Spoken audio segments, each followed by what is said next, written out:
Some Iron Rangers have solved a problem using pasties. Northern News Now's Kyrie Johnson visited a community near Hibbing where neighbors turned a dream into reality. At the Silica Township Community Center, volunteers are serving up something new, turning pasty sales into a pickleball court. What started with a rough makeshift game on the cement in the parking lot has turned into a full regulation court.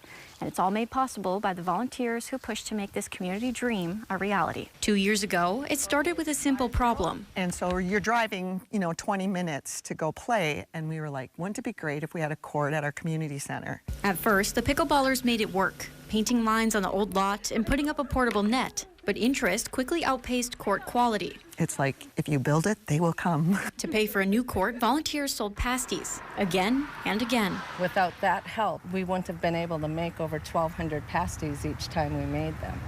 And the community loved our pasties. Now they say the court isn't just about pickleball. It's about giving people of all ages something to do close to home. Something new for the community that has never been here before, a new sport. And Iron Range resources and rehabilitation leaders say that's exactly why they were chosen for grant money. Projects are scored heavily when they support quality of life and visitor experiences, when there's some economic impact that attracts visitors to the region and encourages spending, and then of course community benefit and partnership. This court, proof of what happens when a community pulls together. Where there's a will, there's a way. Absolutely. Yes. Yeah. We'll have more information on our website about how communities can receive grants and funding through the IRRR. In Silica Township, Kyrie Johnson, Northern News Now.